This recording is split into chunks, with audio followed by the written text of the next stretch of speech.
गोत्रोच्चार हा म्हणायचा आहे काश्यप, अवत्सारण, नैध्रुव, इतित्री, प्रवर, अन्वित, काश्यप, गोत्रे, उत्पन्न. स्वतःचं पूर्ण नाव घ्या, आपल्या धर्मपत्नींचं नाव घ्या. म्हणायचं आहे सपत्निक, सपरिवार, यजमानो अहम. पण 3 दिवस आपणच बसणार आहोत.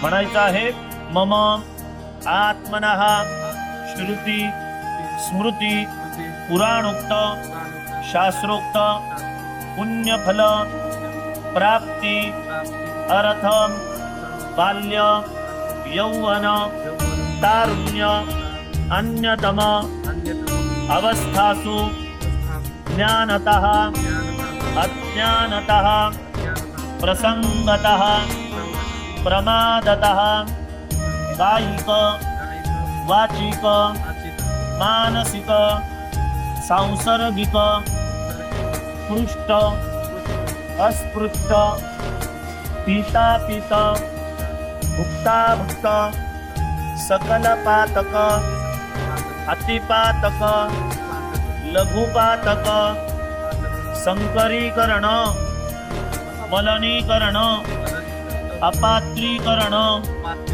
जाती ध्वंसकर प्रकीर्णक प्रकीर्णक पातकानां मध्ये संभावित पापानां निरासार्थं मातृ पितृ ज्येष्ठ जनानां निंदा परनिंदा आत्मस्तुति अहंकारादि क्लेशजन्य संभाषण जनित दोष परिहार पूर्वकं द्विपद चतुष्पद मनुष्य प्राणी वधादि सकल पीडा परिहार अर्थंच मम अंतरदेह मन काया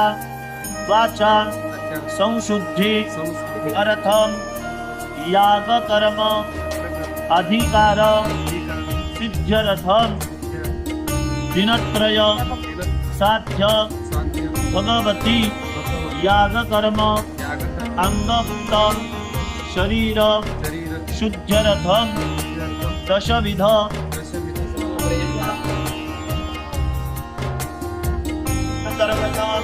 बृहस्पती पीडा निवारणार्थं द्वादश बृहस्पती दृष्टी इथं प्राप्त होईल.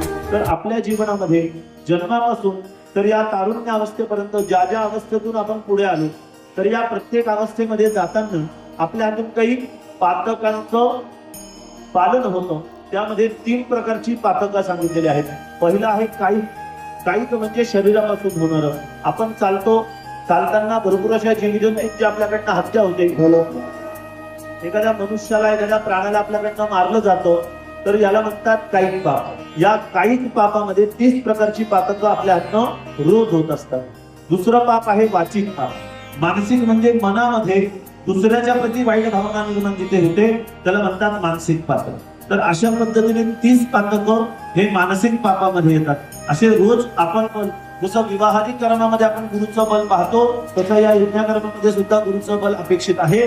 म्हणून त्या गुरुला बल प्राप्त व्हावं या उद्देशाने आपण गुरुजींकडून गुरुचा जप, कोणता मंत्र येतो, ग्राम ग्रीम ग्रोम सहा गुरुवे नमः, या मंत्राचा जप आपण गुरुजींकडून त्या ठिकाणी चालू करून घेणार आहोत.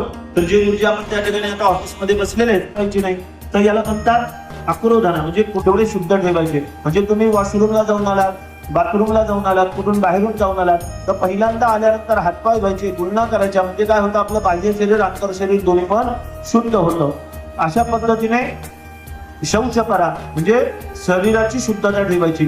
आणि आपल्या अंतर्मनाची शुद्धतेसाठी देवाचा गुरुजी आपल्याला एक नामस्मरण करण्यासाठी जप देतील. जसं देवीचं पूजन आहे तर देवीचा एखादा मंत्र देतील आणि तो देवीचा मंत्र आपण 90 दिवस दिवशी आपण प्रायचिंताला संकल्प घेतला, त्याच्या दुसऱ्या दिवशी प्रतिपदेला अंगाचा दिवसभरामध्ये फक्त एकच घास काढतात.